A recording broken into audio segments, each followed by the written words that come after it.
As the daughter of comedian and actress Roseanne Barr, Jenny Pentland knows all too well the toll fame can take on a person. Now she is lifting the veil on the dark side of celebrity in her new tell-all book. Please welcome to the show author of This Will Be Funny Later, Jenny Pentland. Hi, Jenny. Your transparency is so appreciated. A lot of people are just curious, right? And your memoir chronicles your life as the daughter of a celebrity. What is the biggest misconception that fans have about your mom, Roseanne? I think the biggest misconception is that she's Roseanne Connor and not Roseanne Barr. And that she's a PG version of a human being that's got fewer dimensions than she actually does. I think that's probably the biggest misconception. So something happened around the age of 13 that really was pivotal in your life. What changed you at that time? When I was 13, like right after the first season of Roseanne aired, me and my sister were both sent away to a bunch of different facilities for the next 5 years. From 13 to 18, I was in various placements. I think like 9 different placements, and my sister was in 11. And that was pretty pivotal. Wow. I'm sorry, I have to follow up. Yeah. I'm just curious, as a new parent myself, what do you mean by different facilities and placements, if you don't mind clarifying? I'm just curious. I don't mind. Some of them were like rehab, some of them were mental institutions, some of them were wilderness survival programs. One was a reform school that was like, I guess they call it therapeutic boarding school now. And was a 2.5-year program based on Synanon, the cult. I'm sure. Wow. You can Google the intense, yeah. Wow. Jenny, I'm just curious, how did you find out about your parents' divorce? My friend at school, well, she wasn't my friend, a girl I did not like at school before I met me. She came to me one day and she was real excited to say something to me, and I was like, she told me my parents were getting divorced, and I was like, you're so dumb, you believe everything you read in the tabloids. And then I went home and my parents told me that it was true. Wow. That the tabloids recorded conversations of theirs and paid people off to get the story. So she knew, tabloids knew before I knew. That's got to be an awful, awful feeling. This is super relatable for a lot of our audience. In your book, you say that you and your siblings were treated like pawns during your parents' divorce. Jenny, tell us and describe in what ways you were used against each other and against the divorce as well. I think people will really understand this.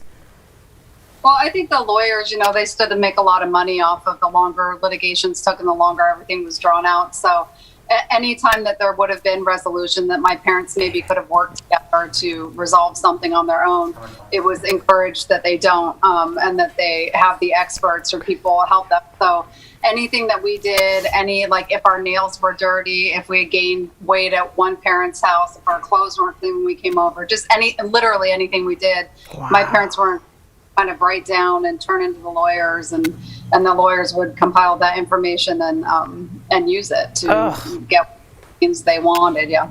As you chronicled your life, was it cathartic for you? Was it traumatic to reopen those wounds? What would the adult version of you say to your younger self, that 13-year-old self? It was both cathartic and traumatic, and I think a lot of things are both at the same time. I don't know that I could say anything to myself then. Maybe just wait it out, hold on, you'll be okay eventually. Or, I don't think I could have said anything at that point. There's nothing to say to a kid in that situation.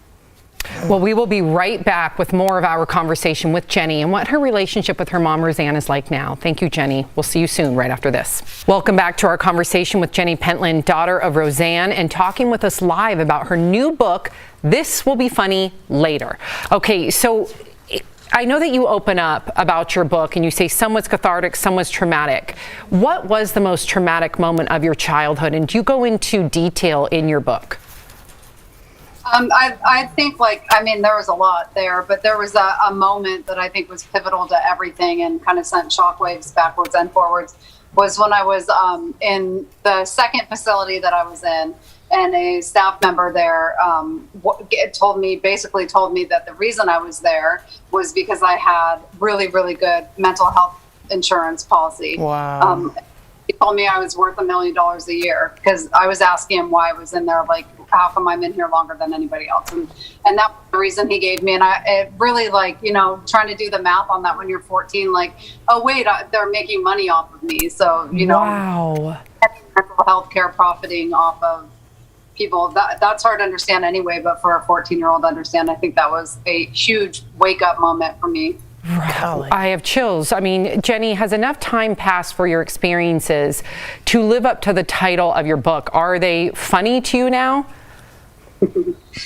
Everything's funny, and nothing's funny at all. Like, yeah, I was funny then, and it's funny now, and it's also not funny at all, but that's just how my brain works, I guess. I don't know. I definitely related to that title. I know what you mean, and I know it's funny and not funny at the exact same time, so I appreciated that.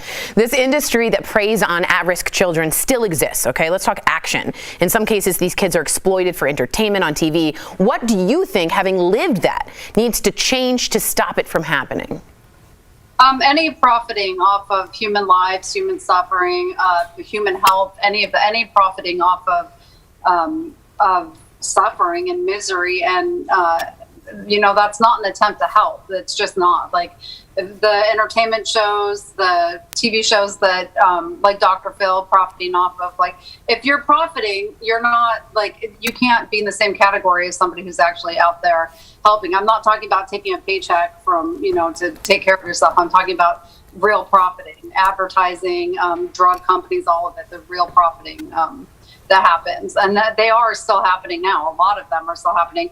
What happens is they get sued out of business, and they open under a different umbrella name, and there's still a ton of them out there right now. Wow. I'm just really, I'm captivated by your story. A part of it is just breaking my heart, but at the end of it, it's so perplexing because there's this duality as someone on the outside of someone who looks at you, and especially when you were younger, I'm sure people were hating on you because you were the daughter of a celebrity and they anticipated that your life looked this certain way, and it was very much the opposite. You were like in a golden cage. So what is that weird juxtaposition like, to have people have a perception of your life when your life is so polar opposite? It's really lonely. It's such a lonely like existence and feeling to, you know, have people feel like, oh, I'm jealous.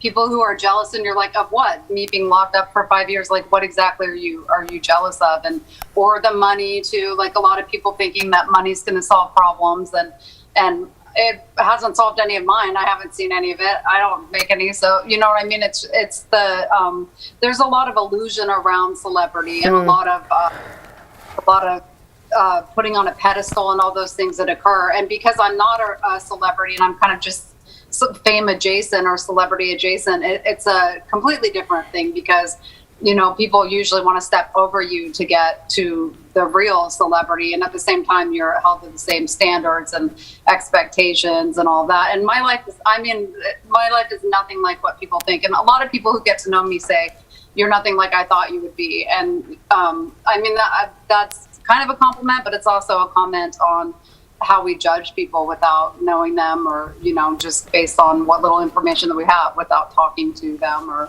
giving them the time of day. And that's a big problem everywhere. So Jenny, what's your relationship like now with your mom, Roseanne Barr, and has she read your book?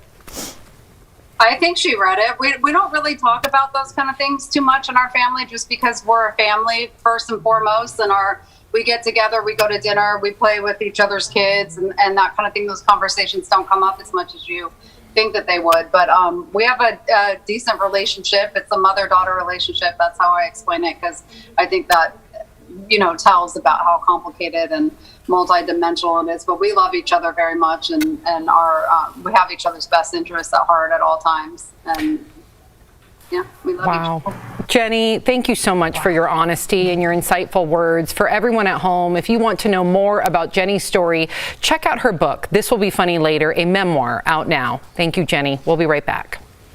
Thank you.